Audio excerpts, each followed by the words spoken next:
Okay, I'm going to start today. Just make a few comments under three headings. First, on talk a little bit about sort of alternative globalization, and just drive home the point that even though we talk about globalization as if just one thing, it could be many, many things, and we'll talk a lot about that in the more sort of prescriptive normative part of the discussion in the second half. But I want to underline that point by going back to the history of globalization and underscore how globalization has been different things in history. Second, I want to talk a little bit about the issue of to what extent globalization as we have experienced it in its different forms has been conducive to economic convergence and productivity convergence across nations. That is to say, if you're a laggard, has it been good for you?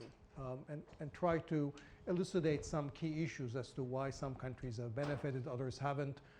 Say something about the idea that globalization of the last 4 or 5 decades was a wonderful thing because obviously East Asia and China in particular did so well. What does that actually say about globalization, and be clear about that.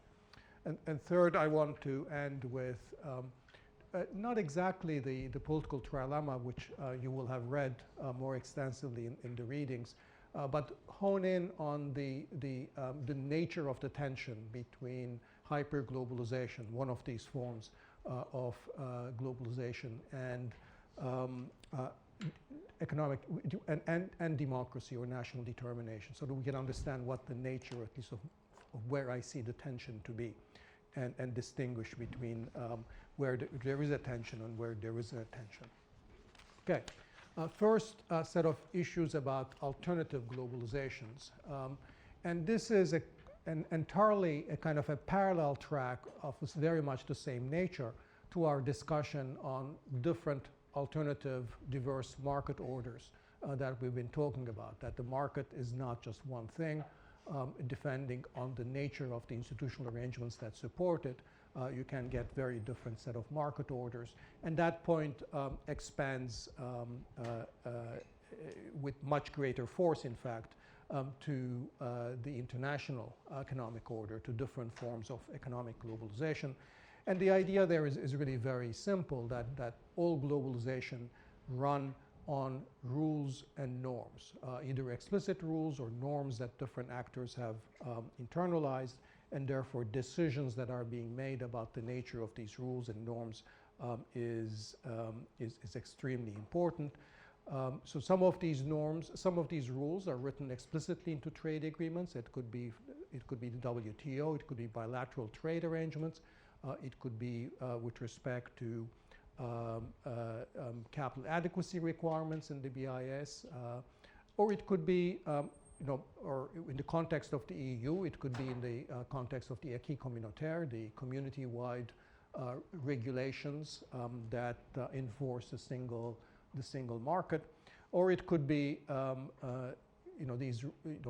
these rules can be not explicitly written down, but they could be enforced or internalized through norms of good behavior.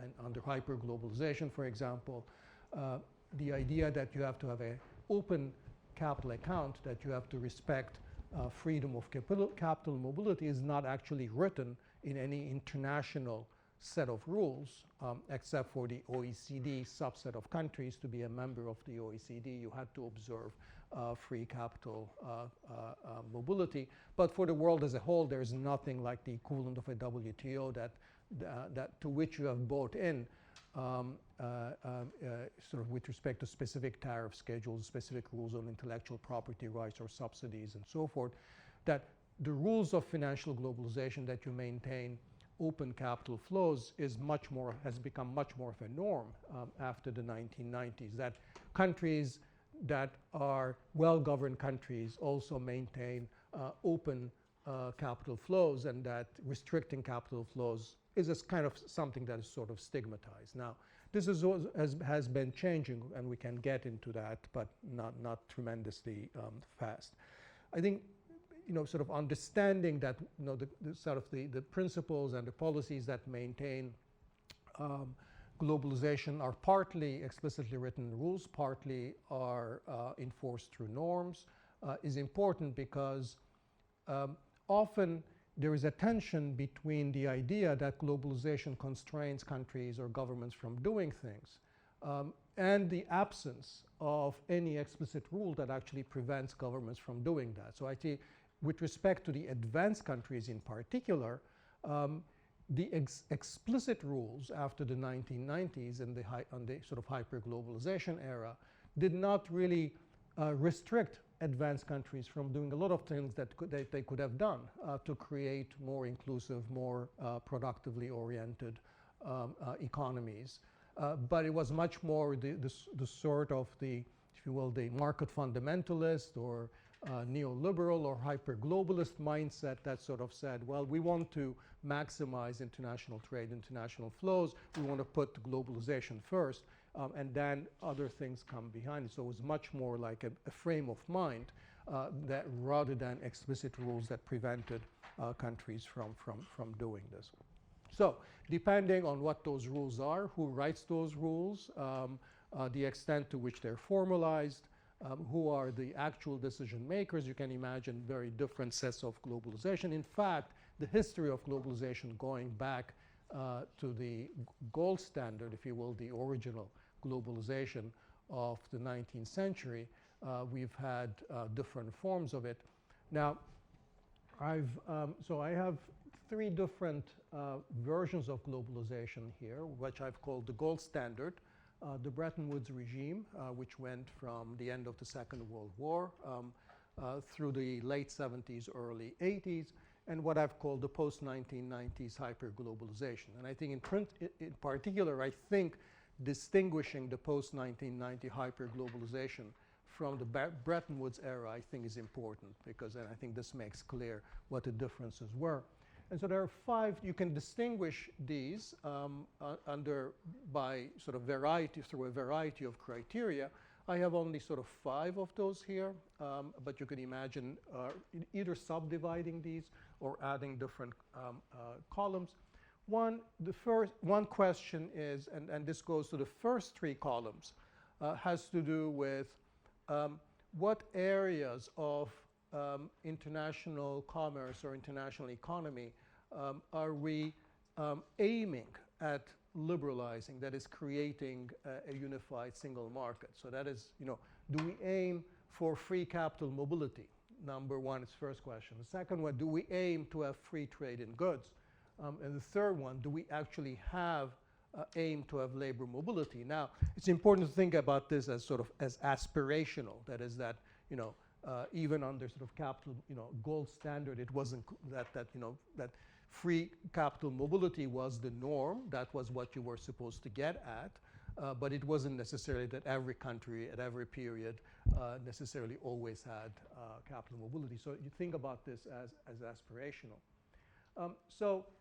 The gold standard stood out in that not just free flow of capital and free flow of goods, but also the sort of free flow of labor was sort of, that the norm was the absence of restrictions on the flow of labor. And of course, that's how you had the sort of, vast amounts of transcontinental movement of people from Europe to the Americas that took place now.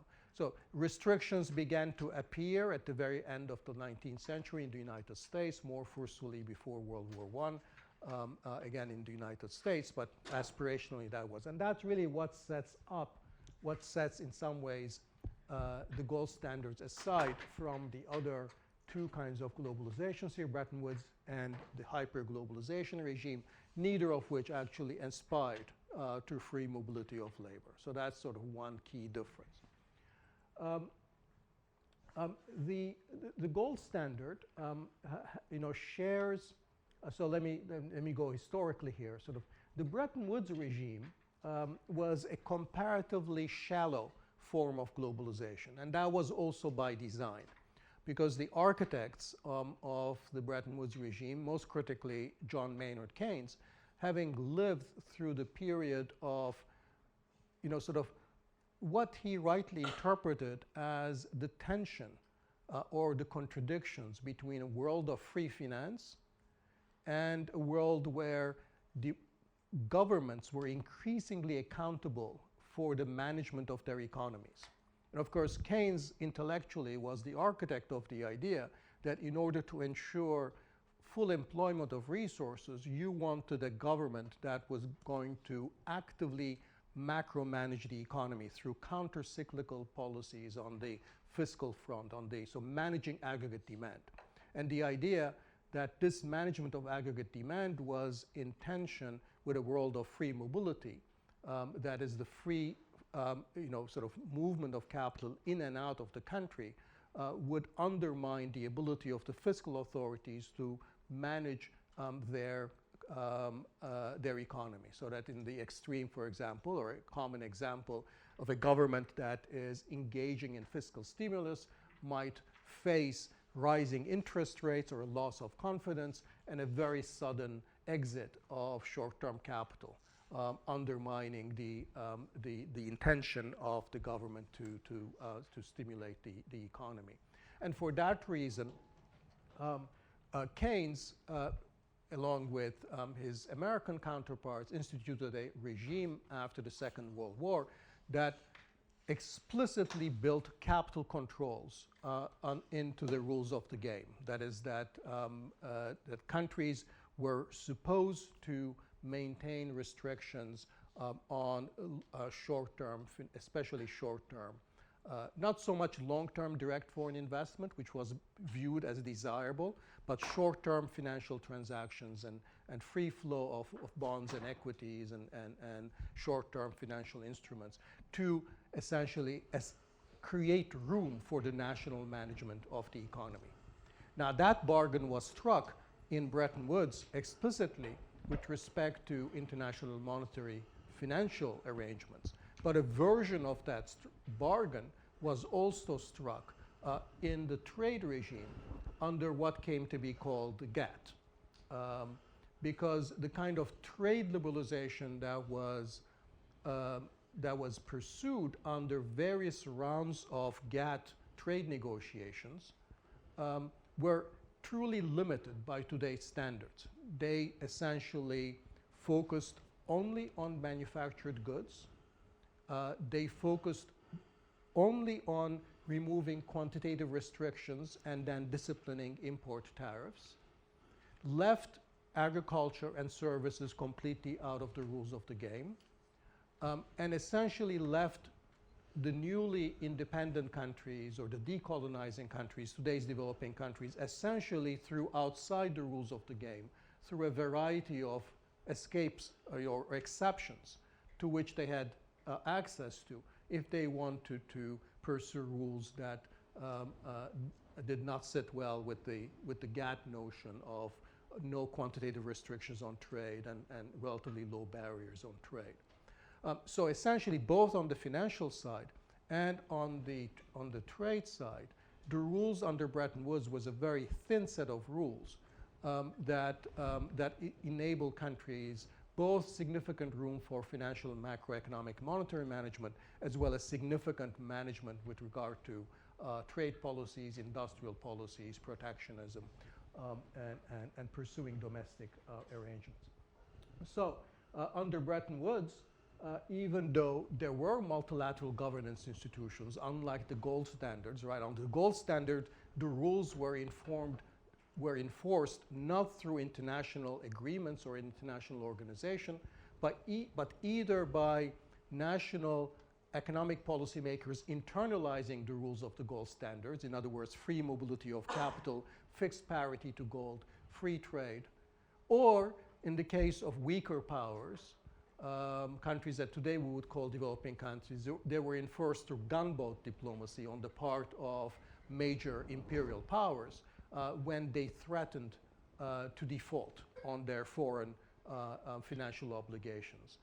So American or British gunboats would show up if Egypt or the Ottoman Empire or some Latin American country sort of came under financial difficulty, could no longer enforce the repayment of foreign debt that they had contracted. So there were multilateral governance institutions under Bretton Woods, but they were enforcing a relatively thin set of rules I've just indicated. Now the post-90, I think the post-1990 period, even though there's not a formal break, really, is very different in the spirit from the Bretton Woods and in practice. First, because the explicit pursuit of financial globalization became an aim.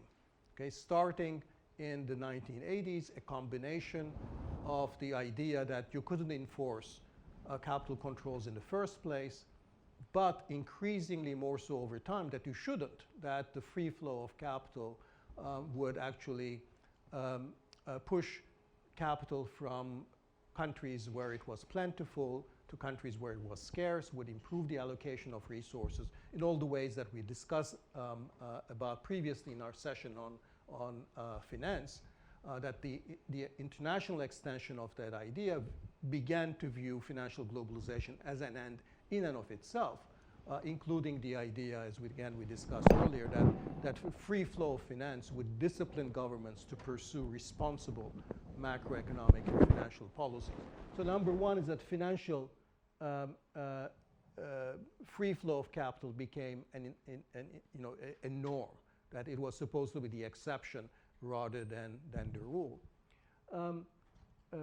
Secondly, the kind of trade agreements that began to be signed under the hyperglobalization regime, and this really starts with the creation of the WTO, the set of agreements that create the WTO, went now significantly beyond what trade agreements under the GATT regime did. And they did in a way that extended considerably beyond the narrow confines of manufacturers and import tariffs and quantitative restrictions. Agriculture and services were included in the regime, intellectual property rights were included in the regime, domestic health and safety standards were included in the regime, subsidies were included in the regime, and after the creation of the WTO in 1994, there were a series of regional or bilateral free trade agreements that went even deeper, including state enterprises, the environment, labor issues, investment measures. So the trade regime increasingly began to seek deep integration, that is going beyond, using the terminology of the time, beyond the barriers to trade at the border, to trying to eliminate or at least reduce the barriers to trade and investment behind the border, right? But what does that mean? It means thinking of all sorts of domestic economic policies as essentially acting as barriers to trade and investment rather than the various economic, social, other objectives that they might be pursuing for other reasons. So this became a vehicle through which large parts of the domestic economic policy, whether it was industrial policies, whether it was agricultural policies, policies with respect to the privatization of services or service regulations to intellectual property rights, those became seen as part of the international trade regime and therefore legitimate parts of domestic economic policy that could be disciplined through international trade agreements. Okay, so that's the second big change, that rules reached much more behind the borders. The existing trade rules began to constrain what could be done domestically. And in that sense, the post-1990 hyperglobalization was replicating a feature of the gold standard. Not that the gold standard had these norms on intellectual property rights or agriculture, but the idea that the gold standard would constrain what you could do for domestic purposes on your macroeconomic policies is exactly sort of what happened after the 1990s in these other policy domains. The idea that the rules of the global economy, the rules you have to sustain globalization, constrain you from not just doing things at the border, directly restricting on international trade or investment or flows, but that actually, because they could be a barrier to foreign investors doing business in your jurisdiction, that what you were doing domestically could also be construed as restrictions on international trade and finance. Okay. That's really sort of a quick and short and somewhat caricaturized version of the history of globalizations, driving home the point that sort of, globalization is not one thing, that you can construe it in a number of different directions. And one way of thinking about the future, because obviously, hyperglobalization is now under considerable strain. In many ways, it's being dismantled. And the question, therefore, might be sort of what kind of answers you would give on these four dimensions as to what kind of globalization you want for the future. Okay. Second, I want to say a few things about the relationship between globalization, or the types of globalization we experience in the post-war period, namely the Bretton Woods and the hyperglobalization regimes, and economic performance in the lagging parts of the world, in particular the developing countries. And let me preface this by saying that in the narrative supporting hyperglobalization, one of the most important and apparently convincing argument about why hyperglobalization actually benefited the world as a whole, even though it might have come at some cost in terms of economic insecurity and distribution in the advanced countries, is that some of the poorest countries in the world did actually very well.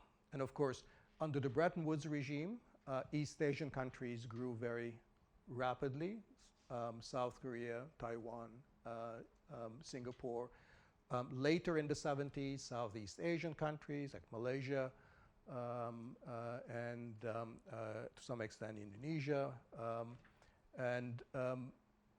Then, of course, under the hyperglobalization regime, China.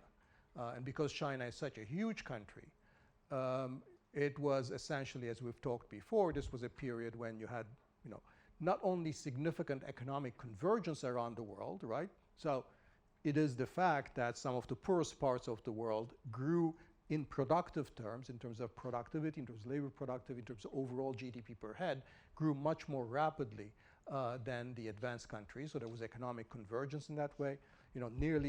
Nearly a billion people rose from extreme poverty in the last 3 or 4 decades, most of them in China, but not all of them. So this, on the face of it, suggests like a hugely beneficial effect of this period of hyperglobalization, this openness of market, these rules. Now, I think the facts are quite clear.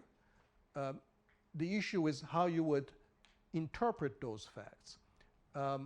The paradox from the hyperglobalist perspective is that, in fact, the countries that grew the most rapidly, that achieved the most in terms of productive development, whether it was the original East Asian tigers or subsequently China, were in fact countries that were not playing the development game with under the hyperglobalization rules.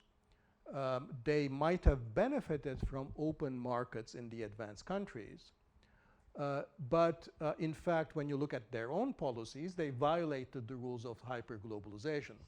So of course, the East Asian countries developed very rapidly under Bretton Woods, when in fact their abilities to pursue interventionist industrial policies and manage their currencies, manage capital flows were not restricted in the first place. But China, that really joined the world economy in the 1990s in a major way, under the hyperglobalization regime, its own policies were in fact much more in line with the Bretton Woods norms than hyperglobalist norms, because in fact China to this day does not have free flow of capital. It manages its capital flows. It manages its exchange rate. It has had extensive industrial policies, of course, that have come increasingly in tension with the WTO rules, but China has really pursued its own strategies there. So the paradox there is that, yes, the greatest poverty reduction, the greatest experiment with productivity convergence in the world took place during the era of hyperglobalization, but it was achieved by countries that did not play by the rules of hyperglobalization, was achieved by, in fact, by countries that ensured they had significant maneuvering room in their economic policies to restructure their economies, to pursue autonomous development policies. In other words, pursuing policies that were much more compatible with the Bretton Woods set of arrangements than the hyperglobalist arrangements. By contrast, if you ask sort of what happened to countries that normatively bought in to the hyperglobalist frame, they did much more poorly. Perhaps the best example of this is the case of Mexico, because Mexico explicitly targeted, in fact, this was true to varying extent of most middle-income countries in Latin America, but Mexico was a special case because Mexico, being just on the southern border of the United States, had access to the largest market in the world, explicitly targeted a trade agreement, NAFTA, that went beyond the WTO agreements, that would provide them with access to the North American market. They would hope would boost foreign investment from the North significantly to lift up the entire economy, and would supercharge this process of productive convergence with the richest economy in the world, the United States, explicitly targeting hyperglobalization as an instrument for development. Compared to China and the East Asian cases, significantly de-emphasizing the parts of the domestic productive development strategies that we might call a variety of industrial policies and so forth, which were, in the eyes of the Mexican policymakers, associated with the bad old policies of import substitution, right, that were pursued between 1950 and 1980, and that was supposed to be a bad thing. And so, removing the trade protection, removing the subsidies, removing the policies of directed credit, removing sort of policies that promoted manufacturing industrialization, other than through instruments of NAFTA or freer trade, those disappeared from the scene. Of course, Mexico, as a result, became one of the epitomes of the problems that we've talking about, a problem of two countries, the northern part, which in fact has done relatively well, but the bulk of the economy that has done very poorly. If you look at Mexico in its entirety, it has fallen further behind the United States since joining NAFTA. And it has been one of the worst performers among the economies. So, sort of an example of a country that pursued the purely hyper-globalist agenda to very few, with very little gain. So that's with respect to the point that sort of, that even though in the narrative there's a close association between economic convergence around the world and hyperglobalization, the picture is significantly more complicated and differentiated when you scratch the surface. And if anything, it would be, to my mind, much more supportive of the Bretton Woods era of a shallow globalization that gave countries more room. Now, of course, it doesn't mean that if you have room, you will always use it wisely. So a lot of countries did not necessarily do very well. So once again, it's domestic policy is really what drives the things. Third, and finally, let me say a few words about this tension between national determination or democracy on the one hand and hyperglobalization on the other. Okay, I want to say a few words on this. I'm not going to directly go into the trilemma, but I want to make clear where this tension arises from and where it does not arise from. So there is the reality that any time you have rules, whether they reach behind borders or they don't, whether they're explicitly written into agreements or they are sort of internalized through norms, those rules restrict what nations or governments can do in their domestic economy, okay? So one might be tempted to therefore conclude that any kind of globalization, which necessarily must be based on a certain set of rules that govern the flow of international trade and capital, goods and services, or perhaps labor, must therefore necessarily constrain the space for policy autonomy and therefore must be inherently in conflict with national determination or the practice of national democracies, okay? But that is not the right way to think about it, because democracies or sovereign states may very well choose, for very good reasons of their own, to willingly surrender a certain amount of sovereignty to international agreements, because in doing so they're able to achieve, in their mind, superior domestic economic or social objectives, right? So we should not, when we think about the tension between national sovereignty and globalization, we should not underestimate or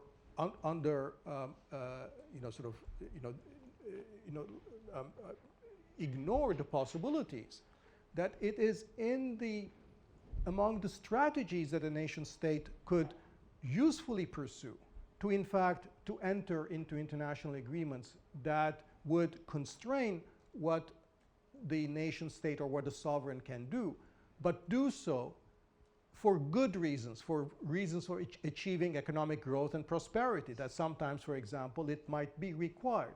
So this is no different than sort of, international agreements in international relations as a rule, so that in international relations, countries might be willingly surrender a certain amount of their sovereignty, but because that's consistent, or in fact is the vehicle through which they can achieve some of their important objectives. So I think when we think about this tension between democracy and globalization, we need to ask what types of constraints are compatible with democracy or democratic accountability, and what kind of constraints are not. In particular, we need to distinguish between what I call democracy-enhancing globalization versus a kind of globalization that pursues the maximum levels of international trade and finance, even when it comes at the expense of democratic goals, right? So those are two different ways, and I would argue that hyperglobalization was actually the pursuit of international trade and international finance and openness for its own end, even if that meant that it would constrain what could be done domestically. Whereas it's possible to envisage a kind of a democracy-enhancing globalization that pursues these rules only to the extent that it is actually sustained by sort of broad democratic understanding of and sort of the overall strategy that is being pursued at home. What that might mean in particular, for example, is that any kind of global trade agreement or global investment agreement that is being pursued because it benefits a narrow sliver of an economy, sort of whether it's internationally mobile corporations or exporters or multinationals, right? That is not, would not be compatible with sort of democracy-enhancing globalization, and that sort of hyper-globalization essentially justified any and all external rules that restrict domestic policy space, so as to minimize transactions costs associated with national borders, whereas a democracy-enhancing globalization would impose only those restrictions that enhance democratic deliberation at home or enhance, sort of the purposes of what might be called democratic delegation. That is to delegate certain powers so that domestic goals are achieved, more, are much more likely to achieve. So what might be some of those restrictions? It might be that, the traditional trade agreement, GATT type, really fits under that. I want you to lower your trade barriers, so my producers might have access to your markets broadly, but I will lower my trade barriers so we can mutually reap the gains from trade, right? So that's entirely a lot of those agreements are possible. Agreements that, for example, would emphasize the importance of transparency, reliance on scientific evidence, decision-making that's broadly representative, so procedural restrictions on, what domestic policies ought to be, sort of, as opposed to, opaque, hidden protectionist policies that are sort of, are simply trying to shift rents to relatively narrow ranges of society. So in general, you can envisage international agreements that are emphasizing those norms of accountability, transparency, representativeness, and so forth. Those are generally desirable things, but they would not take a stand as to what the end point of that process is, and therefore what policies might result, what specific policies might result. Okay, so let me just stop here and turn over to you. Okay, so I'm going to make remarks that are broadly complementary to yours, although at the end of my remarks in speaking about the trilemma, I will highlight a possible area of tension between your views and mine. So first I want to place the present episode of globalization in a historical context in order to illustrate the general idea which has also informed your remarks just now. Namely, that there isn't simply the question, how much globalization? There's also the question, which globalization? And for us in this course and for humanity, the second question is actually much more important than the first.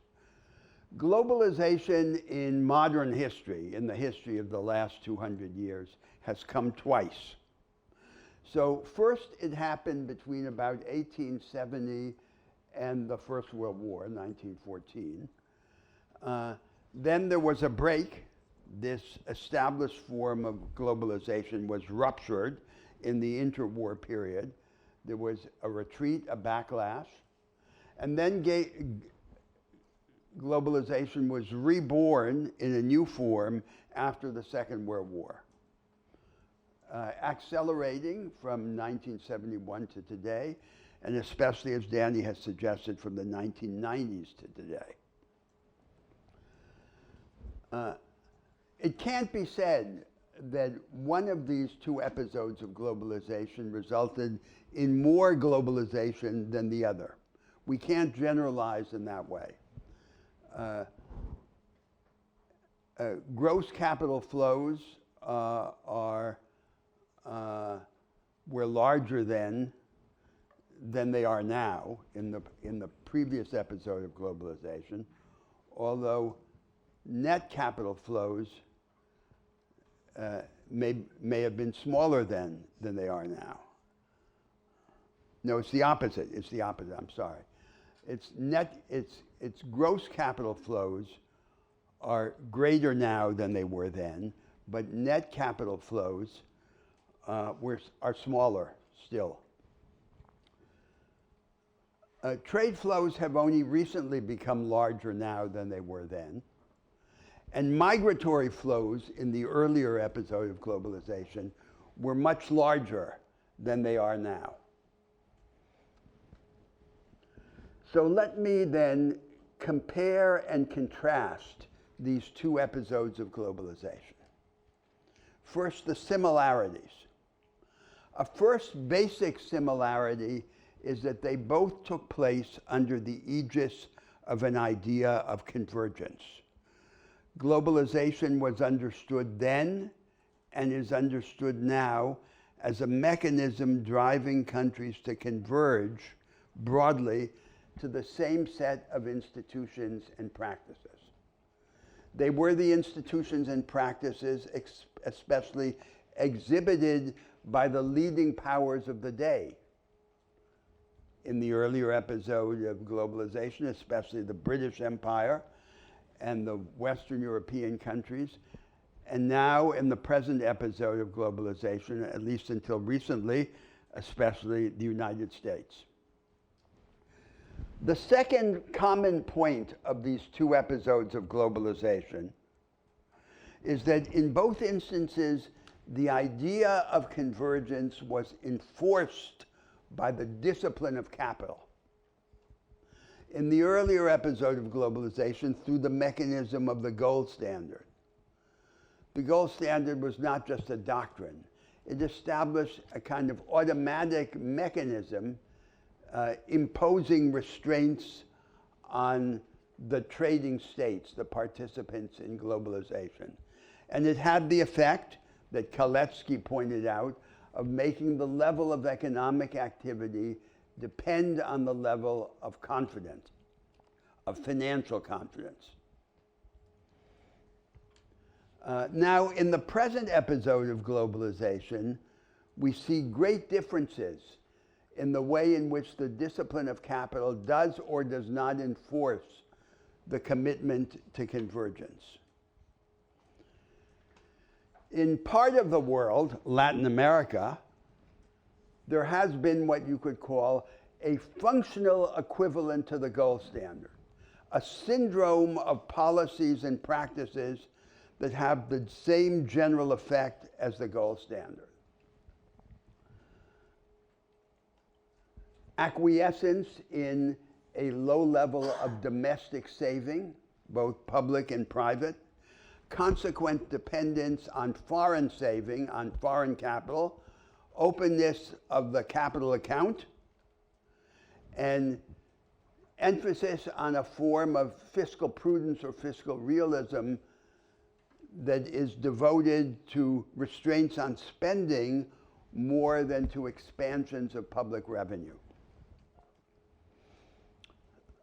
But there are other parts of the developing world which have not accepted this functional equivalent to the gold standard, such as the Northeast Asian economies, including China. And that illustrates that the same system of globalization, the system that has existed since the Second World War, has been compatible with very different responses. It's common for the politicians to say, I can't do anything different, globalization is imposing it on me. But what we see is that if they don't follow this Latin American path of subservience, of obedience, if they insist, as the Northeast Asian economies did, on promoting domestic saving and controlling the flows of capital, they have a much wider area of maneuver. So if there are restraints imposed by this dominant form of globalization, to some extent they are self-imposed restraints. They are shackles that these countries have imposed on themselves. Now, we also have another functional equivalent to the gold standard in the rich countries of the North Atlantic world and their outposts, through the form of so-called sound finance doctrine and the inflation targeting regime embraced by the central banks of these countries. And this too has an effect which is broadly similar to the effect of the gold standard. It is an idea, or if you like, a superstition. Now, what of the differences between these two episodes of globalization? The earlier one of the late 19th century until the First World War, and the present one. I would highlight three differences. The first difference is a momentous change in the world division of labor. In the present episode of globalization, the linchpin of the system of global trade was trade between the rich, central, capital-intensive economies and the labor-intensive periphery of the world economy. And that remains to this day the predicate of conventional trade theory. But now the world division of trade has changed in another direction. There is a new vanguard, which we discussed, the knowledge economy, the insular knowledge economy, which is a series of multi-sectoral fringes in each major economy of the world, excluding the vast majority of firms and of workers. And this new vanguard, this insular vanguard, is present in all the major economies of the world, in the major developing economies, as well as in the rich economies, Germany, Japan, and the United States. In a sense, the network of these vanguards, trading among themselves, technologies, resources, people, and ideas, has become the commanding force of the world economy. And in some sense, high finance is a sideshow to this commanding operation.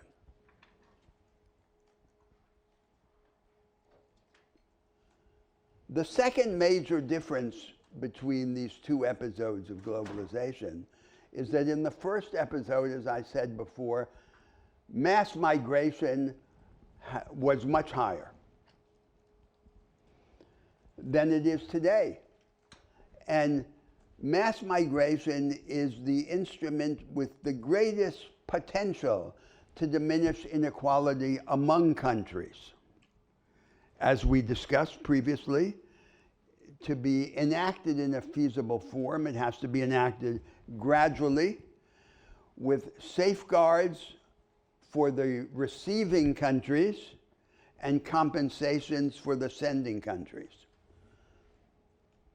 In the present episode of globalization, despite the huge political ruckus caused by the migration that exists, migration has a much lower level. Now, there's a third difference between these two episodes of globalization. The third difference is that now, in the present episode, convergence is much more explicitly articulated and defended than it was then. Then it was implicit. Now it is explicit and the object of an aggressive doctrine. That is the heart of what is sometimes called neoliberalism or the Washington Consensus. Proposed, propounded, disseminated by the political, economic, and academic authorities of the rich North Atlantic countries throughout the world. But at the same time, and by the same token, convergence is now much more vociferously resisted than it was then. Then it was resisted as an incident to resistance against colonialism, the so-called wounded civilizations rising up and resisting the colonial oppressor. But now the resistance to the idea of convergence takes a much more explicit form. And these continental developing countries, each of them can see themselves and do sometimes see themselves as different worlds with both the practical and the spiritual resources to imagine an alternative trajectory of development. This ability to imagine themselves as a different world is at the same time often compromised by mental colonialism. The academic elites in these countries, while with one voice professing national resistance to convergence, with another voice receive, imitate, copy the doctrines of the academies of the first world. Now, one final comment about the present episode of globalization, and that is that in the eyes of a large part of humanity, at least until recently, globalization has meant Americanization. And the ambivalence of the world toward the United States has been translated into an ambivalence toward globalization. Now let me go on to the second part of my remarks, which is to illustrate the distinctive character of the present episode of globalization in one particular domain of great importance, which is the world trade regime. The world trade regime, as constituted initially under the WTO and the WTO treaties, and now more significantly under the multilateral trade pacts that are being negotiated, like the Pacific Trade, the Trans-Pacific Trade Pact, the Transatlantic Trade Pact, and so forth. It's in these pacts, rather than in the WTO as such, that we can find most clearly delineated the architectural principles of this now dominant form of globalization. And what are these principles?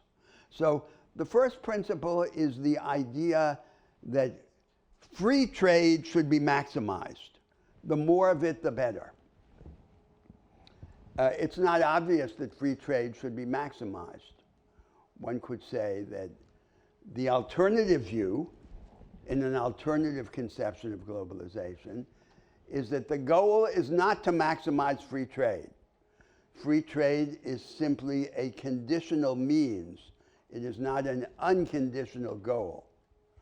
The goal should be to make possible the coexistence of alternative strategies of national development and alternative experiences of civilization within a world economy that gradually becomes more open. The second generative principle of this dominant form of globalization in the trade area is what you could call institutional maximalism. What I mean by institutional maximalism is that the trading countries, the countries that participate in the WTO regime or in the multilateral trade pacts, are expected to adhere not just to the market economy in the abstract, the market economy an indeterminate abstraction, but to adhere to a very particular version of the market economy. For example, it is a version that wants to outlaw, under the label subsidies, all the forms of strategic cooperation between governments and businesses that the countries that are now rich used in order to become rich, but that they want to deny to the latecomers. And it is a version of the market economy that wants to incorporate into the rules of world trade the odious regime of intellectual property that was developed at the end of the 19th century, a relatively recent legal innovation, and that leaves many of the technological innovations of greatest interest to humanity in the control of a handful of private multinational businesses. That's institutional maximalism. Now, what is the alternative to institutional maximalism? We don't have to speculate about what it is. We know what it is. It is the institutional minimalism that characterized the previous regime, not the previous regime of a long time ago, the immediately previous regime of the GATT, of the General Agreement on Trade and Tariffs, that immediately preceded the WTO. And the general principle of this institutional minimalism is to allow for a freedom of trade, an opening of trade, with a minimum of restraint on the institutional experiments of the trading countries domestically, including their experiments about different ways to organize a market economy. That's institutional minimalism.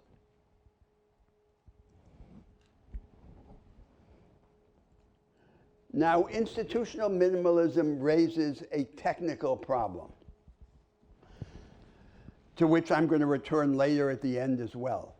The technical problem is the compatibility of free trade and openness of the world economy with divergence in the substantive laws of the trading countries. Because institutional minimalism requires a concerted attempt to reconcile diversity of national law with openness of the world economy. And of course, there is an objection to this in the name of harmonization and in the name of transactions costs. The transactions costs that supposedly arise from substantive legal diversity. But here is the answer. The answer is that for hundreds of years, the law merchant, that is, the law of international commerce, developed a practice and rules and arbitration for international commercial transactions explicitly designed to be compatible with a wide diversity of domestic law. So we cannot say a priori how far we can go in reconciling legal diversity with economic openness. It's an empirical question. When, for example, the Hanseatic League traded with the Russian Empire, the presumption was that the whole reason to trade was that they were completely different. And their differences included their legal differences. Nevertheless, they were able, through this autonomy of the law merchant from general commercial and private law, to go very far in reconciling diversity, legal diversity with economic openness. A further confusion in this debate is the adoption by the defenders of institutional maximalism of a particular nomenclature, the barriers to trade metric of globalization, which in a circular form incorporates this idea of institutional maximalism. And the alternative to this barriers of trade metric, one of the barriers of trade would be this divergence of substantive national law. The alternative would be the old, straightforward level of trade flows metric of globalization, which imposes no such embarrassment. The third architectural principle of the dominant form of globalization in the commercial domain is that things, goods and services, and money, capital, will acquire the greatest possible freedom to cross national frontiers and acquire it as soon as possible. But people will be imprisoned within the nation state or in blocks of homogeneous nation states such as the European Union. So there will be maximum mobility for capital and things and immobility for labor. And that is, as it were, the prescriptive or ideological basis of this contrast that I noted between the two episodes of globalization with respect to mass migration. Now, there is no basis in political theory or economic theory for such a dramatic contrast between the mobility of things and the immobility imposed on labor. Indeed, philosophically, one might take the position that the movement of money and of things is sometimes useful and sometimes harmful, but the movement of people in the world is sacrosanct because it is part of the process by which humanity becomes both united and diverse. Now, one might add a fourth architectural principle to this dominant form of globalization. And the fourth principle is that this open world economy should be constituted under the idea of free labor. But what is free labor? So we all agree in all these forms of globalization that the trading countries should remain able to compete on differential returns to labor, on differences in the wage. There should not be a world wage. But the question is, what else do we demand by way of the empowerment of labor? What degree of freedom and of power, freedom to organize, and through organization to influence the bargaining between the employers and the employees, and ultimately freedom to supersede economically dependent wage labor altogether as the dominant form of free work. And you could say that there too there is, at least in principle, a possible contrast between a conception of free labor that minimizes the definition of what freedom requires, and an ambitious and dynamic conception that wants to constitute the basis for evolution in this freedom. And one basis for the development of the freedom of work in the world must be freedom to experiment with the institutional arrangements that define the market order, as we discussed in previous weeks in the course. Now I come to the third stage of my remarks, and I want to ask the question, how could this change in the character of globalization that I've just illustrated in the domain of world trade actually come about? What is the imaginary causal sequence that one might project? It would never come about, I want to say, as the gift of an enlightened cosmopolitan elite to a passive humanity.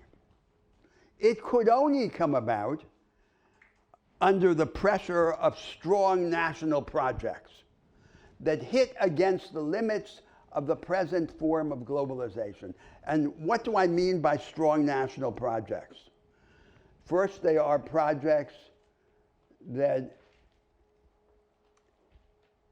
demonstrate, that exhibit a posture of rebellion against the dominant form of convergence. Second, they require mass mobilization of resources, human resources, physical resources, economic resources, technological resources. Third, they require a broad social base for this resource mobilization. And fourth, and most importantly, they require that this national development path be expressed in a distinctive institutional trajectory, a willingness to innovate in the institutions that shape the setting of economic growth. So there have to be these strong national projects imposed from below by the major states and economies of the world, hitting against the limits of the established form of globalization. And only on that basis could there then be a change in the character of globalization, a change with respect to each of these four principles or elements that I define. And then once there is that change, then there would be more space, more freedom for maneuver to continue in the other direction. That is, in principle, the causal sequence that one can imagine. Now, finally, I want to come to Danny's trilemma and close the discussion with that. So the trilemma says that of three things, globalization or hyperglobalization, national sovereignty in economic policy, and democracy, democratic mass politics, one can have only two. Only two of the three. And the particular contention of this principle, the particular contention of the trilemma, is that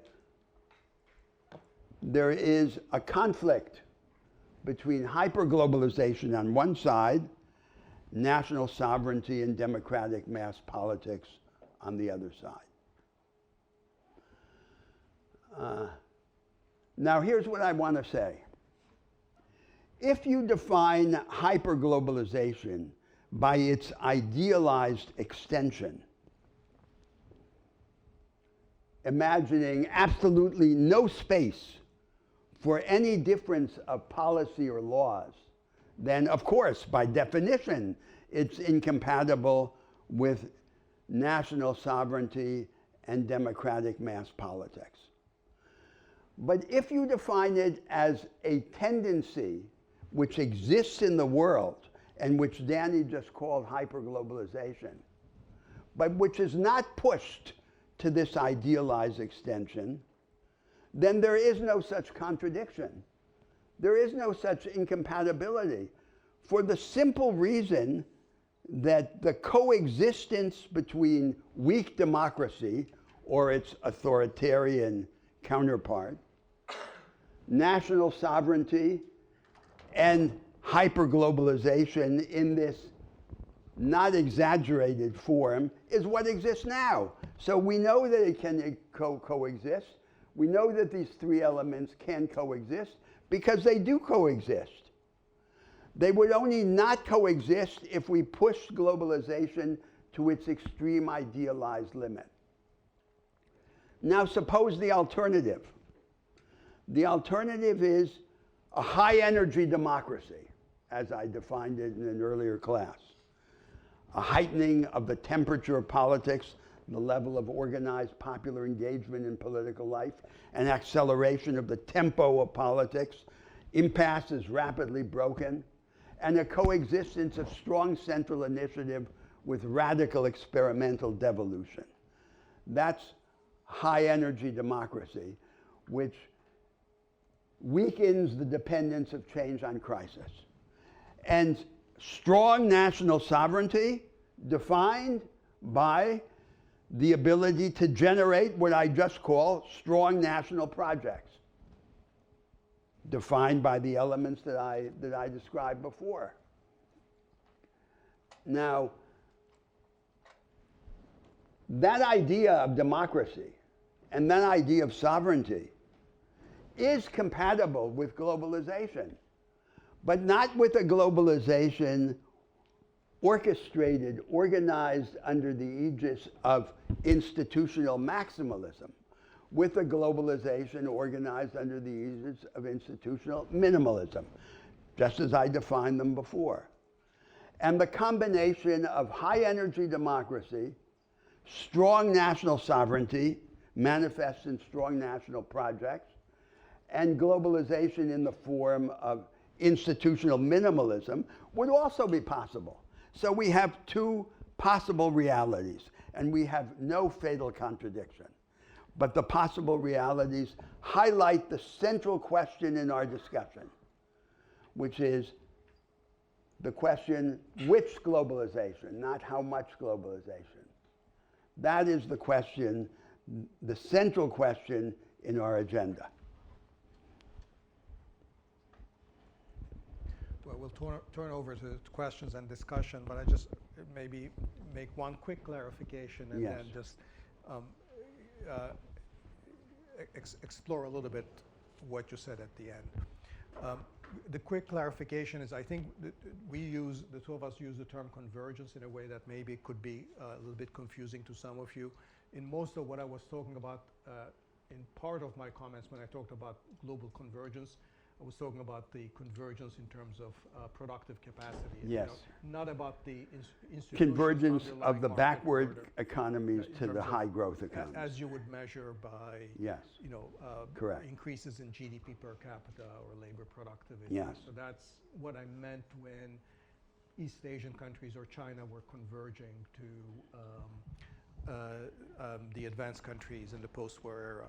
And you use the term convergence in terms of the institutions, the form that institutions underlying market order take place. And of course, we did not get, kind of convergence in the institutional orders, even though we got convergence in productivity. And maybe that's, as in fact it's consistent, that's perhaps it's more likely that you will have convergence in productivity, in labor productivity, when we allow for differences or at least varieties. So there's reason to think that convergence in the first sense depends on divergence in the second sense. Or at least the permission to diverge in the other sense. So that's,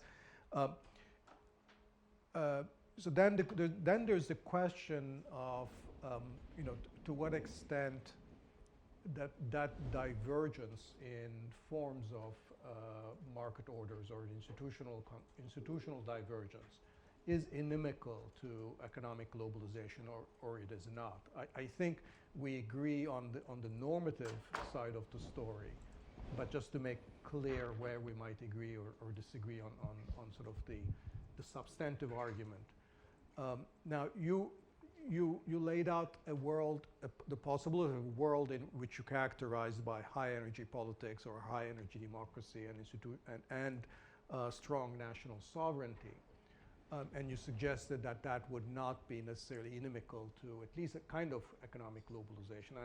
And I agree with that, but let's be clear about the kind of economic globalization that it would be in tension with.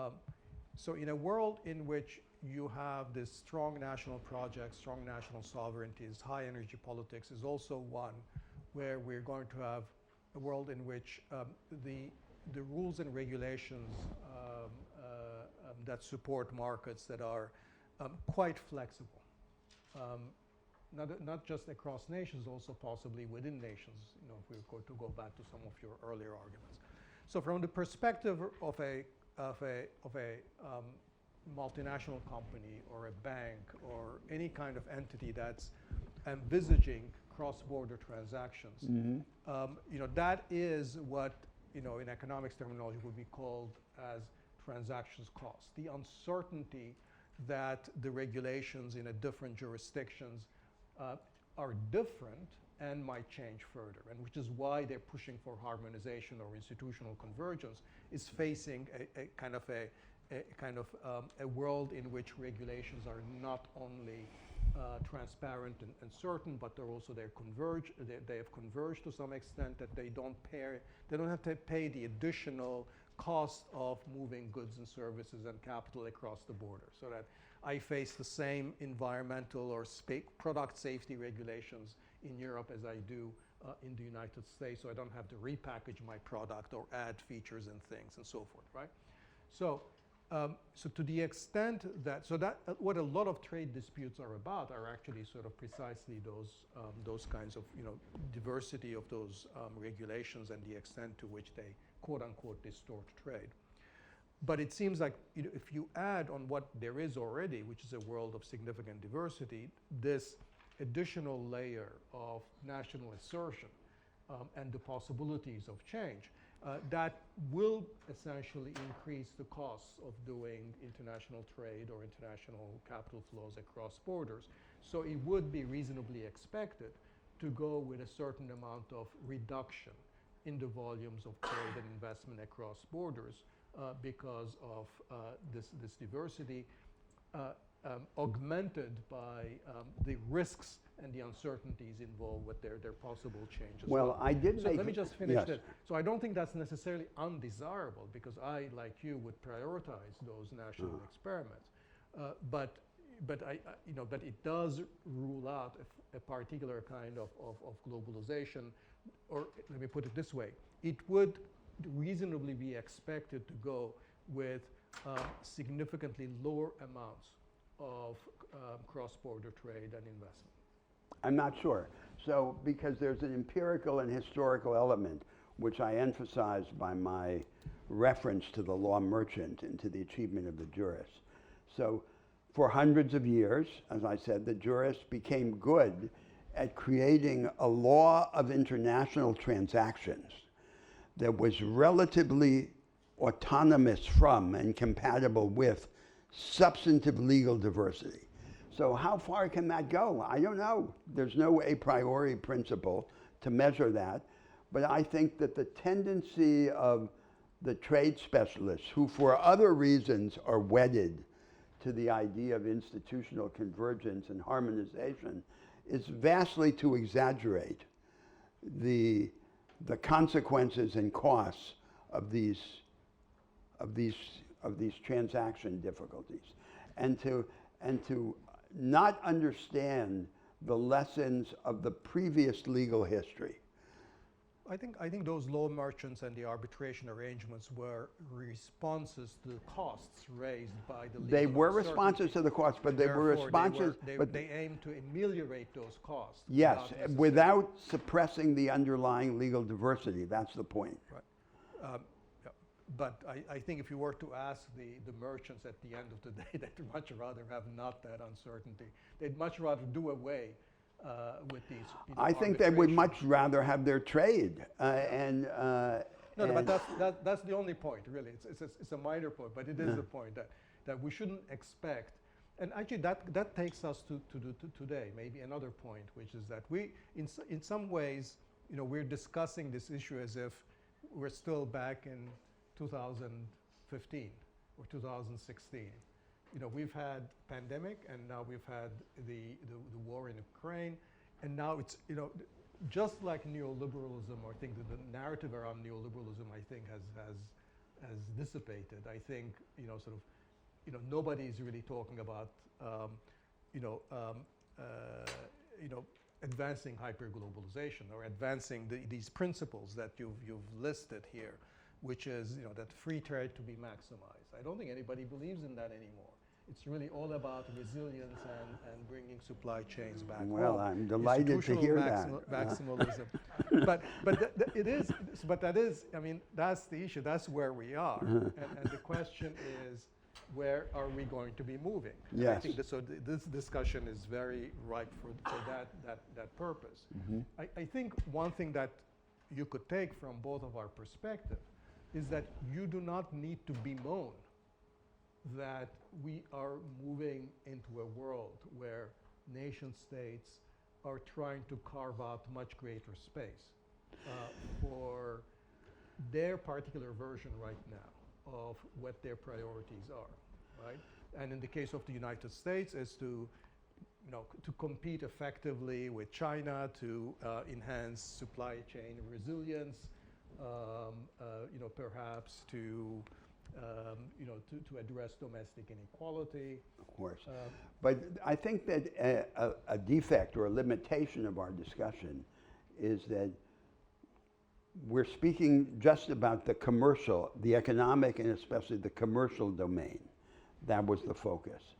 But of course, what happens in the commercial domain is going to be powerfully influenced by the character of international life outside the commercial domain. We haven't had a chance to explore that. So I think we have to imagine two very different situations. One situation is there are great powers in the world with their co-prosperity spheres carving up the world into blocks. And another is there is intensified worldwide cooperative activity among the sovereign states. Organized in coalitions, regional coalitions, similar state coalitions, special purpose coalitions, and these coalitions generate as their crystallized residue the elements of a kind of proto-law, which is then the source of a new body of public international law. So if this change in the direction of commercial globalization takes place against the background of an advance in the general cooperative activity of states, the result is very different from the result that it would be if it takes place against the formation of these semi-autarkic regional blocks in the world. And my concern is that we're moving much more in that direction right now, where sort of a kind of a new sort of realist conception that privileges national security, great power competition over a lot of other domains is pushing us in a kind of a world of increasing fragmentation and regionalization that I don't think is one that's going to either make us more secure nor necessarily, advance us over that That's agenda, right. That's right. the other agenda that you laid out. And there's a perverse result, right? Which is that if we have this situation in the world of these regional blocks in geopolitics, then the traditional form of hyperglobalization can appear as the voice of sweetness and light, because in the midst of this closure of the international system, then it brings some relief. But it would look very different if we have this more general cooperative activity, this multiplication of ties, and then the national sovereignty, the intensification of democratic politics is to create originality in the world. That's what we want. Difference as the solution, difference not as the problem. Should take some discussion from the class. Yep. So I think we got to it at the very end, but a sort of dynamic that we may have elided in our discussion of the history of globalization is the complete separation of the Cold War, right? Of the Soviet bloc and their aligned nations and the Western American aligned bloc and their nations, with certain nuance that that framing also minimizes. And my question is this: to what degree, when we're thinking about this framework of hyperglobalization or any level of globalization, mass politics, and national sovereignty, do we separate, let's say, three problems, and how do we think about the framework for managing them? The first is geopolitics and national security. Is there a certain difference in national priorities and national ideology that is just irreconcilable, and trade is just not possible because it'll support the undermining of national security goals, and that just go above any economic goals? The second is regulatory and labor arbitrage, which may have some correlation with the first, but may not. There may be countries that are aligned geopolitically, but do not allow for the formation of any sort of restrictions on corporate activity at the domestic level, especially within domestic countries. And the third being, within domestic institutions, trying to set up very particular frameworks that will require, it's almost, I guess the third is just a part of the second. Like if we want to develop if we go back to our other classes, a complex system of sectoral bargaining that requires manipulation of different interest groups in society, how we can do that in a place where there's an out. Even where maybe there isn't a regulatory economic arbitrage at a structural level, between us and France, people are kind of equal, but they just want a system that is incompatible with our system in its details. And I guess I think of those as three separate problems to be managed with three separate sets of solutions. First of all, do you agree with that? And second of all, what are potential ways of navigating all of those three? And the last footnote I'll add is I was very interested, Professor Unger, in what you said about the, I apologize for my historical ignorance, the Hanseatic League. I'm not exactly sure who those are, but that's just because I'm ignorant. The Baltic states. The Baltic states. I'd be curious about a little double click on that. Like, what does that look like? The city-states in the Baltic region that were trading city-states. They were like this Singapore on the Baltic.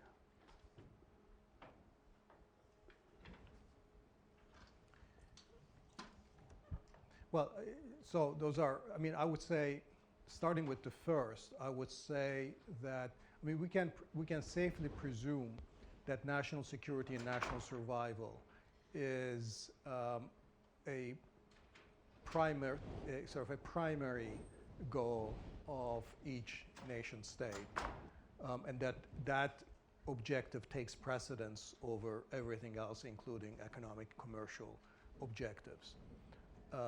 And that has a number of implications. It does presume that a world in which economic globalization even plausibly becomes an objective, must operate against a background where these security problems have been solved to a first order.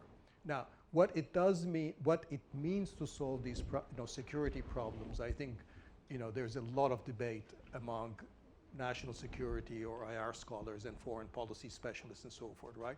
So the kind of an extreme realist position would be that not only does national security, has lexicographic, primacy over other objectives, but that it looms so large that it is going to prevent when it rises to the fore, as it has recently with the rise of sort of China and the clear great power competition between U.S. and China, and of course with Russia now.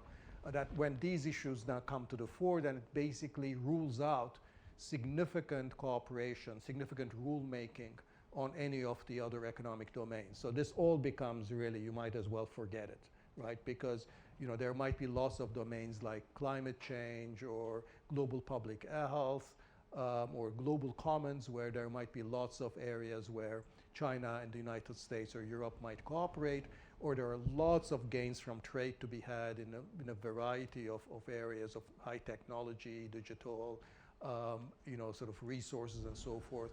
But the rules that China and the West will never get together to cooperate sufficiently to write those rules or sustain and enforce those rules, that you cannot maintain any level of cooperation to sustain globalization. Now that's perhaps an extreme realist view, but under that view, I mean, none of this is really relevant. Now, the Cold War, I mean, I think there's different readings of this, but one way of reading sort of the Cold War, at least the second half of the Cold War, is that once, the United States, once there was peaceful coexistence, so to speak, that Moscow understood that there wasn't going to be a communist revolution in the United States at any point in time, that Washington D.C. understood that the communist regime wasn't going anywhere, was there for the remainder, that there was no sort of pure polarity in powers, that China and Russia, China and the Soviet Union would not form one big entire bloc against the United States, then that the principles of peaceful coexistence, that is that we're going to be competing in a security and geopolitical sense in a lot of different areas, including waging these proxy wars with smaller countries and so forth. But there was no doubt that the primary national security objectives of survival and secure borders were achieved, and therefore I think there was a lot of room to achieve the economic goals, so that could still leave a rather expensive domain of cooperation. And I think sort of with the fall of the Berlin Wall and the dissolution of the Soviet Union and the collapse of the communists, I think there was a kind of an ideological impact of that, where basically the end of history thesis, and now sort of markets, neoliberalism has won, there's only one way to go, and that really supported maybe a movement towards hyper-globalization. But I think I read the history of peaceful coexistence, where there was significant great power competition, a lot of security dilemmas, but you can still have significant volumes of foreign investment and trade. And I think that is also true going forward in a possible future relationship between the West and China. That is, that they will compete in a national security in a geopolitical sense, but there is no reason to believe that you need to significantly disentangle these economies from each other, that you can have significant amounts of trade and investment going on, but you need to make sure that each of these countries have the autonomy and the maneuvering room to ensure that their national security objectives are maintained. And this ties in with your third point, where you had more sort of, you were focusing more on labor or regulatory issues, but the same issues that would apply, for example, to high-tech trade and digital investments, where the U.S. might have a legitimate concern that Huawei is a vehicle for the Chinese military, and therefore they don't want Huawei to operate freely in the United States. And I think it seems to me entirely legitimate for the United States to say, we don't want Huawei as an investor or a major player in the United States because we're concerned about the national security implications like that. I think the same analog would apply to concerns about regulatory and labor arbitrage as well, which is to say that I think countries ought to have the right, that France or the EU ought to have the right to say that we have high minimum wages and we have high social and labor standards and bargaining standards. We don't want these to be undermined by countries that are taking the lower road in terms of the labor regulations. And therefore, it's entirely appropriate for us to have investment and trade regulations that will bar the undermining, that will prevent the undermining of our domestic regulations, right? So that's, I think, however, is compatible with a kind of a somewhat shallower model of globalization, not compatible with hyper-globalization, but it's compatible with a shallower model of globalization, which I associate with the Bretton Woods regime, which was that you could have a lot of trade and investment expansion as long as it wasn't undermining an important domestic social compact.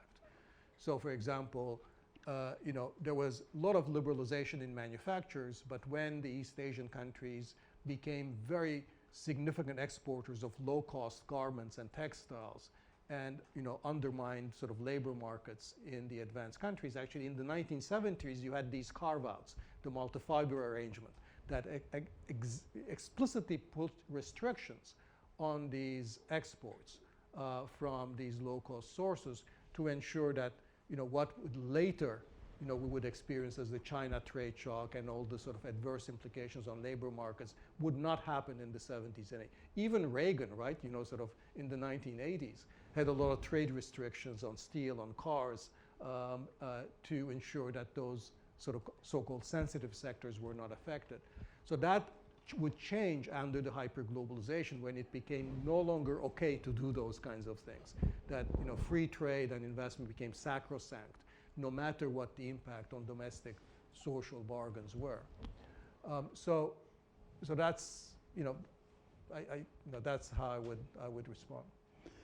So what I would say, just emphasizing one of the remarks you've just made, is the problem of armed conflict among the great powers, the danger of armed conflict among the great powers trumps everything else. And any significant country in the world, any significant power knows that its commercial pretensions are always subsidiary to its geopolitical objectives. So that's the reality. On the other hand, I think we should place this discussion we've been having about the direction of globalization, especially commercial globalization, in a broader context. And this is in the opposite direction of all of this realism about great power conflict. And it has to do with the nature of the national difference, which we spoke briefly about before in the course. The nations of the world used to be like tribes based on a principle of quasi-biological similarity, on sameness. And now they're in the process of becoming something else, experiments in humanity, in different ways of being human. And in the middle of this path, from being tribes to being experiments, an accident takes place. The accident is that the concrete collective identities of the different nations are eviscerated. They're hollowed out because the nations give up parts of their customary way of life, and they then imitate institutions and practices from other parts of the world. So it's not the situation it was. To be an ancient Roman was to live according to the customs of the ancient Romans. So now we have in the world these emptied out collective identities in which the desire to be different is inflamed as actual difference wanes. And this is the peculiarly poisonous character of contemporary nationalism, that these two nations live side by side and they hate each other, not because they're alike, not because they're different, but because they're becoming alike and they want to be different. So this impotent rage to difference. Now, what is the response to that? There's the response of liberal cosmopolitanism, which is suppress difference, one of the two ideas of convergence. And there's the response of regressive nationalism, go back to the inherited collective identity. But there's a third response, which is equip difference. Give the nations of the world the institutional instruments with which to create new difference. Because actual difference is much less dangerous than pretended difference. Actual difference is always porous and susceptible to compromise, whereas the desire for national difference can only be the object of an intransigent faith. And all of this discussion that we were having about difference in the commercial domain, I see as being in the service of this idea of the creation of difference. And that's why I claimed in the previous stage of the argument, difference is not the problem, difference is the solution. But at the same time, we have to operate in a world which is under the shadow of the possibility of armed conflict among the great powers, and develop the network of cooperation that would make this less dangerous. And each of these two powers presents different dangers. So the United States is full of friends, full of allies, but it is an anomalous power. It is at the extreme of a spectrum among the rich countries. It is the most unequal, the most religious, the one in which the majority of people, despite the vast inequalities, continue to believe that everything is possible, and so forth.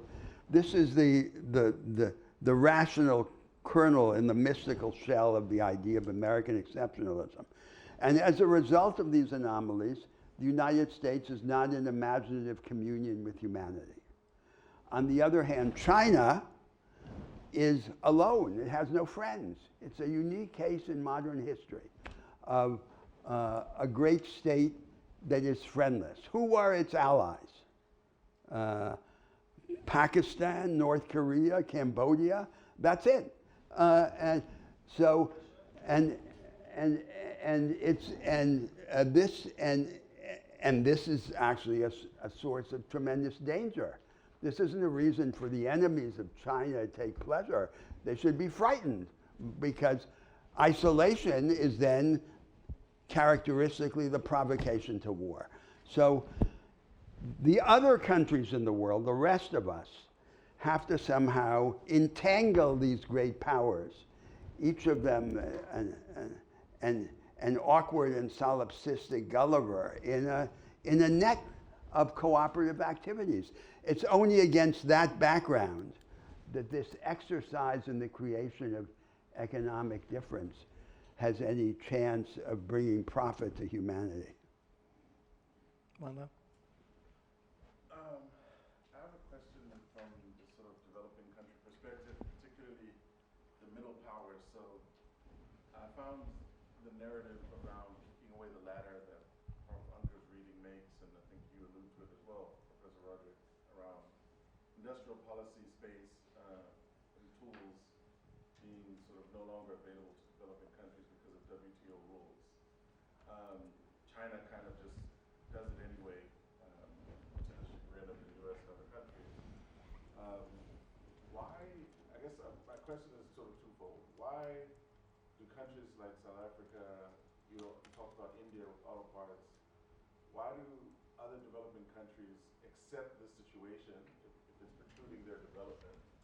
And what do you see as the path to taking back, to developing countries taking back that sort of autonomy to do what they need to do to develop?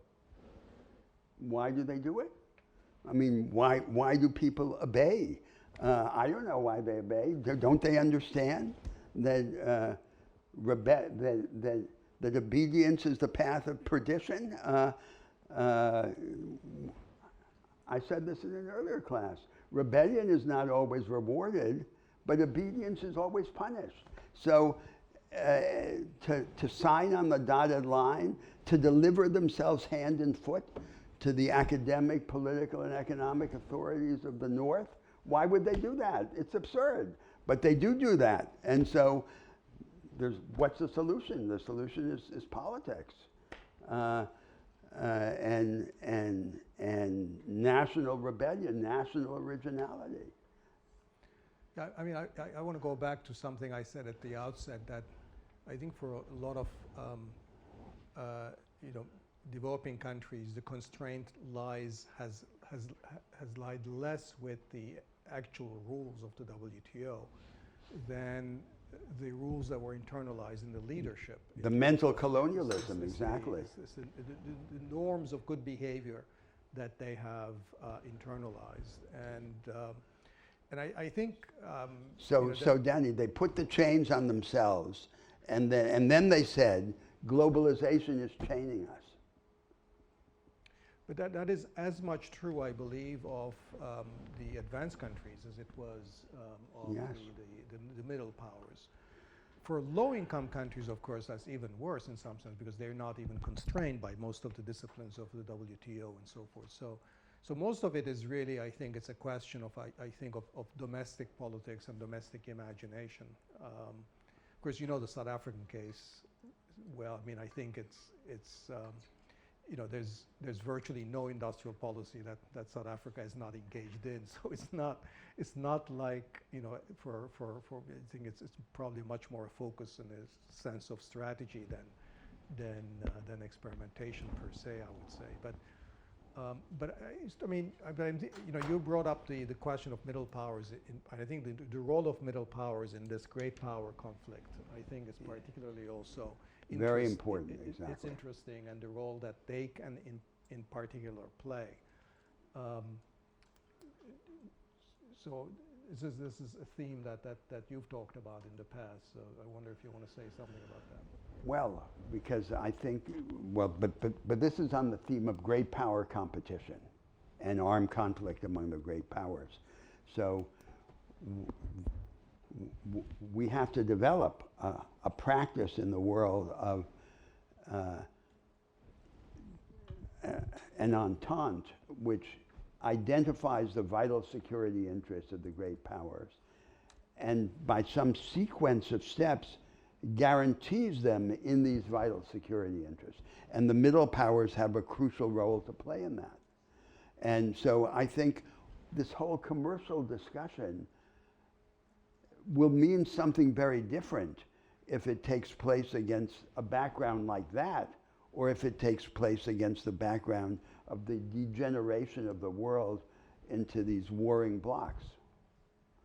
And those issues decisively transcend, they supersede, they trump all of this stuff about commerce. That's just how it is.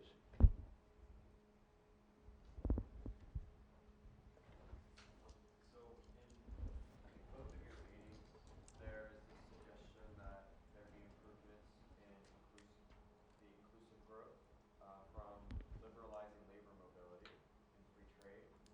And I still don't really understand how that can work. From my understanding, typically having more capital controls and then better representation for labor that's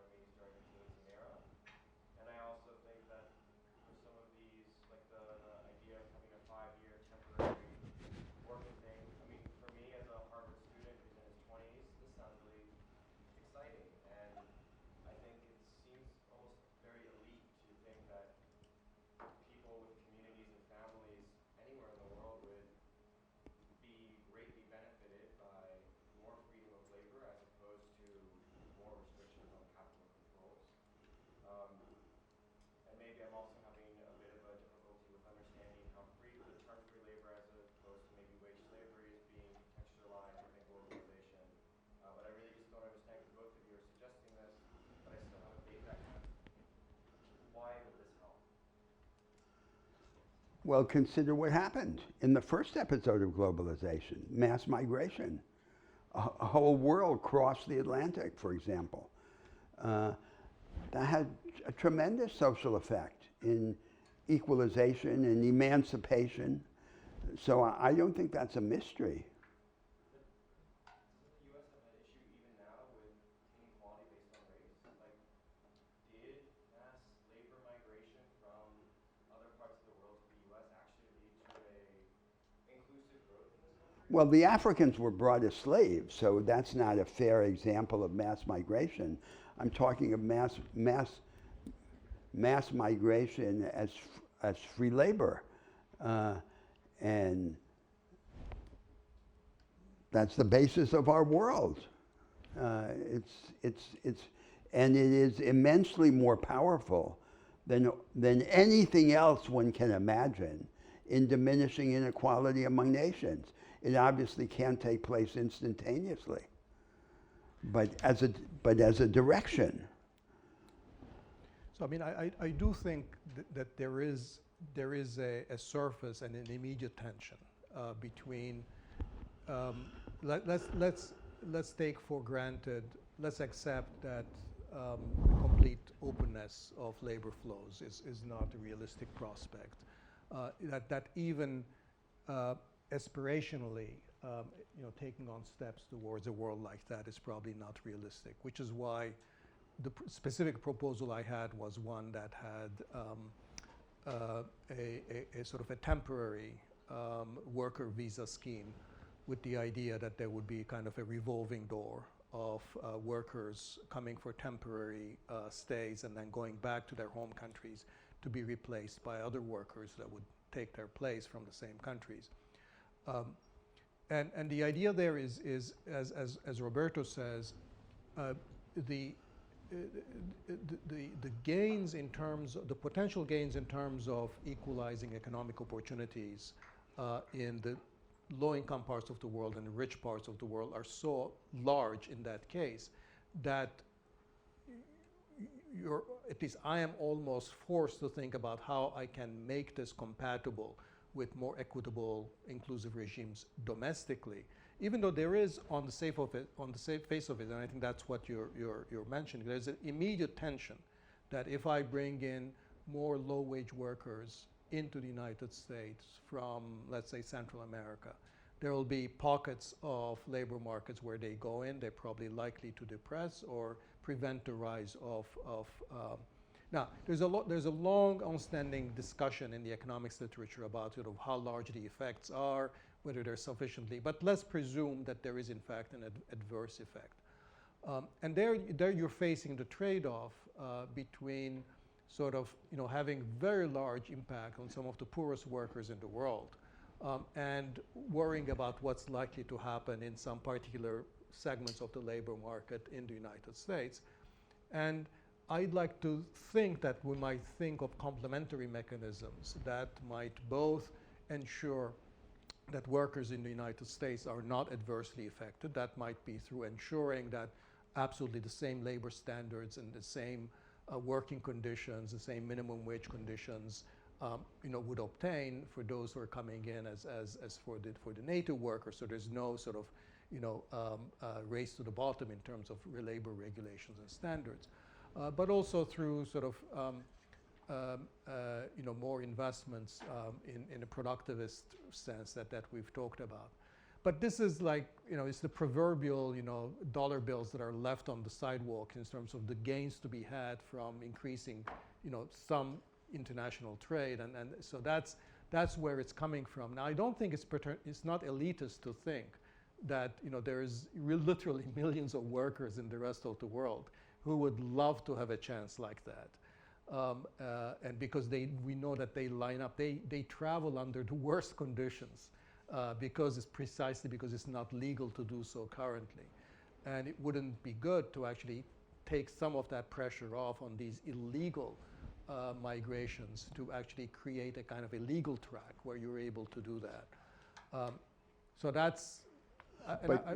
But just to be explicit about that third principle, right, of the dominant form of globalization in commerce, the third principle is things and money have mobility, labor is rendered immobile. What's the alternative? The alternative is for things, money, and labor to acquire mobility together in small, gradual, accretive steps. Just to present conceptually the contrast.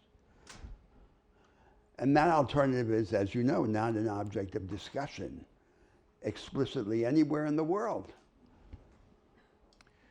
Okay, I think we have to stop here. And next week is actually our final session. And so come with all your big questions and objections and thoughts, okay? All right, see you next week.